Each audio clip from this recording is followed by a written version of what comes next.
Good morning बच्चों। आज हम करेंगे रक्त का थक्का जमना।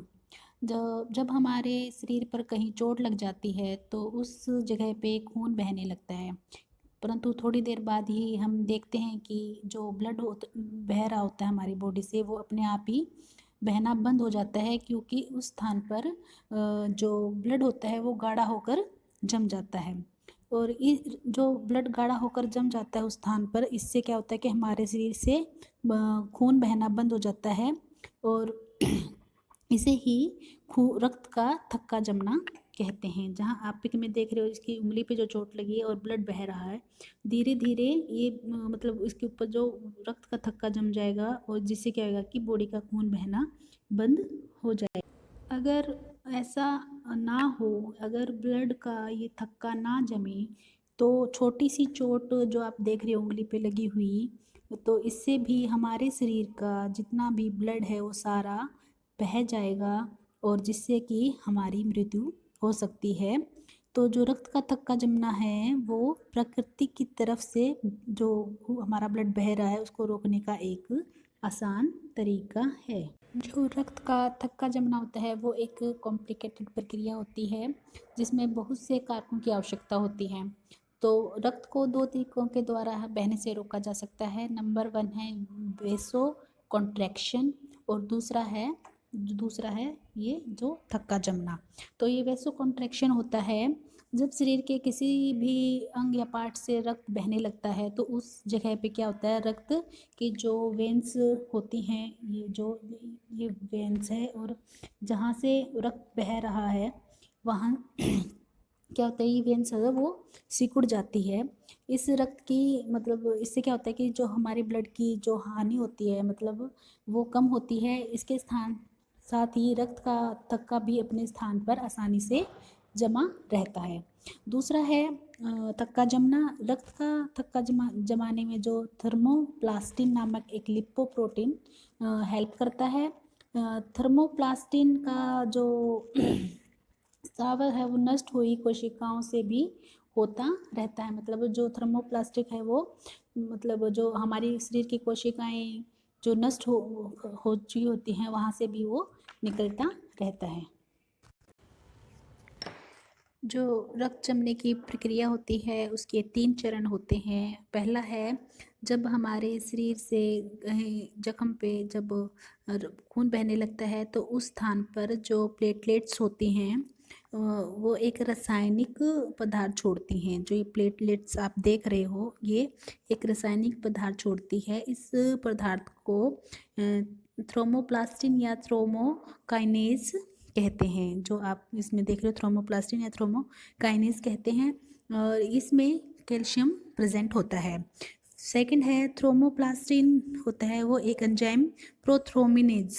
जो ये थ्रोमोप्लास्टिन है ये प्रोथ्रोमिनेज का निर्माण करती है। यह एंजाइम ब्लड में उपस्थित जो इनएक्टिव प्रोथ्रोमिनेज होते हैं उसको बदल कर जो एक्टिव थ्रोम्बिन, ये जो क्रियाशील प्रोथ्रोम्बिन है, ये इसको बदल कर जो क्रियाशील थ्रोम्बिन में चेंज कर देता है।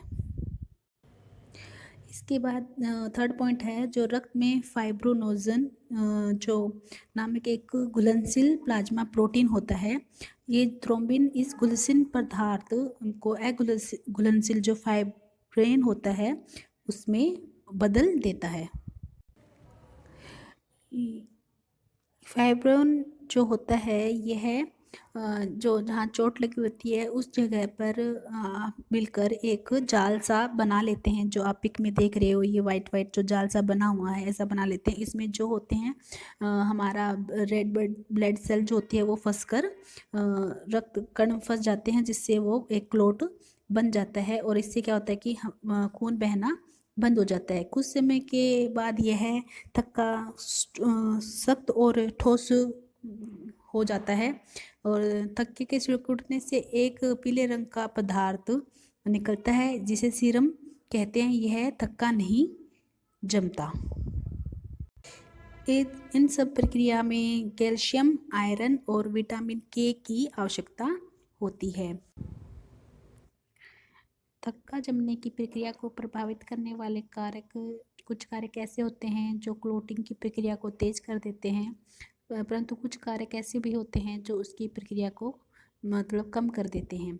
तो थक्का जमने की प्रक्रिया के जो तेज करने वाले कारक हैं वो हैं किसी खुरदरी वस्तु का संपर्क, जहाँ पे हमें चोट लगी है वहाँ पे कोई खुरदरी वस्तु का मतलब लगाना, जैसे कि पट्टी आप देख रहे हो, जहाँ चोट लगे अगर हम उसके ऊपर ये पट्टी कर देते हैं तो ये भी हमारे ब्लड का थक्का जमने में हेल्प करती है। दूसरा है रक्त बहने वाले स्थान का तापक्रम, मतलब जो हमारे बॉडी का टेम्परेचर होता है। तो जिस जगह पे हमें चोट लगती है तो वहाँ का टेम्परेचर और बॉडी के टेम्परेचर से थोड़ा बढ़ जाता है। अगर जो जिस स्थान पर हमें चोट लगी है तो वहाँ का टेम्परेचर बढ़ जाएगा तो वो भी ब्लड का थक्का जमने में हेल्प करता है। इसलिए जो गर्मियों के मौसम में हमें चोट लगती है उसमें क्लोटिंग जल्दी होती है सर्दियों की अपेक्षा। और जो क्लोटिंग का जो प्रक्रिया को कम करने वाले कारक होते हैं वो होते हैं कम तापक्रम पर। जैसे कि अगर सर्दियों में हमें चोट लगती है तो जो बॉडी जो ब्लड का जो थक्का जमता है उसमें टाइम लगता है, क्योंकि हमारी बॉडी का टेम्परेचर नॉर्मल से थोड़ा कम होता है। इसलिए इसका दूसरा पॉइंट है जो हमारे ब्लड में पोटेशियम सिट्रेट या सोडियम सिट्रेट की अधिक मात्रा होने से कैल्शियम के जो हमारे ब्लड में कैल्शियम के जो अणु होते हैं वो हमारे ब्लड से निकलना शुरू हो जाते हैं, और रक्त में अगर कैल्शियम की कमी होती है तो भी क्लोटिंग का जो थक्का होता है ब्लड का थक्का वो भी बहुत ही धीरे धीरे धीरे जमता है। ऐसी प्रक्रिया तब किया जाता है जब एक व्यक्ति का रक्त किसी दूसरे व्यक्ति को देना होता है, जैसे ब्लड ट्रांसफ्यूजन होती है। अगर किसी को चोट लग गई है और उसकी बॉडी का ब्लड अधिक मात्रा में बह गया है और कोई दूसरा इंसान उस पर उसको ब्लड देना चाहता है तो इसमें इसमें उसके ब्लड में पोटेशियम या सोडियम सिट्रेट मिलाकर उसको बिना जमाए काफ़ी समय तक ब्लड को रखा जा सकता है। थर्ड है कि रक्त के ऊपर कोई वाटर प्रूफ कोटिंग करके, जैसे मोम, तेल, ग्रीस आदि लगाने से भी जो अगर जहाँ चोट लग जाती है तो कई बार क्या करते हैं हम उस पर तेल लगा देते हैं या कोई क्रीम लगा देते हैं, तो इससे क्या होता है कि क्लोटिंग का कार्य भी स्लो हो जाता है। तो अब थर्ड पॉइंट हमें रक्त के कार्य, तो जो रक्त होते हैं उसके हमारी बॉडी में क्या क्या कार्य हैं। जो हमारी बॉडी में ब्लड के जो काम होते हैं वो है ट्रांसपोर्ट का। ब्लड हमारे शरीर के एक जगह से दूसरी जगह से मतलब पदार्थ को लेके जाता है। दूसरा पॉइंट है श्वास गैसें, जैसे कि जो हमारा ब्लड होता है वो फेफड़ों से ऑक्सीजन लेकर शरीर के जो दूसरे पार्ट्स हैं वहाँ तक उसको पहुँचाता है, और बॉडी जो टिश्यूज़ होते हैं वो कार्बन डाइऑक्साइड लेकर लंग तक ले जाते हैं। तीसरा पॉइंट है पोषक तत्व।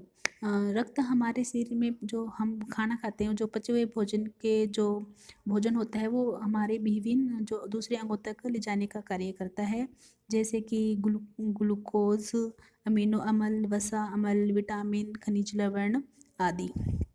तीसरा है व्यर्थ के पदार्थ, जो हमारा मेटाबॉलिज्म होता है उसको एक्टिवेट करता है, और वहाँ से व्यर्थ के जो वेस्ट पदार्थ होते हैं जैसे कि यूरिक एसिड, अमोनिया, इनको लंग, किडनी और स्किन आदि तक पहुंचाता है, ताकि इन अंगों के द्वारा इन व्यर्थ के जो पदार्थ हैं उनको बॉडी से बाहर निकाल सकें।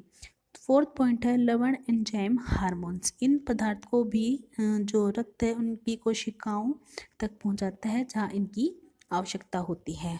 सुरक्षात्मक कार्य,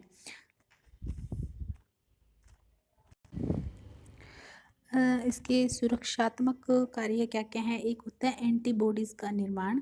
ये जो रक्त में कुछ ऐसी एंटीबॉडीज़ का मतलब बनाती हैं जो हमारे शरीर में हानिकारक प्रभाव जो होते हैं उनको वो ख़त्म कर देती है। दूसरा है रोगाणु भक्षक, जो ब्लड होता है उनकी जो वाइट ब्लड सेल होती हैं वो रोगाणु भक्षक मतलब वो जो बाहर से हमारी कोई बैक्टीरिया अटैक कर देता है, जो रोगाणु होते हैं उनको वो खा जाती हैं। वे शरीर में प्रवेश करने वाले जो हानिकारक रोगाणु होते हैं उनको खा जाती है, जिससे कि हमारा शरीर में जो संक्रमण होता है उससे वो बचाती हैं। तीसरा है रक्त का क्लॉटिंग ऑफ ब्लड, मतलब जो हम अभी से कर रहे हैं, जो हमारी प्लेटलेट्स होती हैं वो ब्लड का थक्का जमने में हाँ हमारी हेल्प करती है, ताकि हमारे शरीर में जब चोट लग जाए तो हमें ज़्यादा ब्लड की हानि ना हो।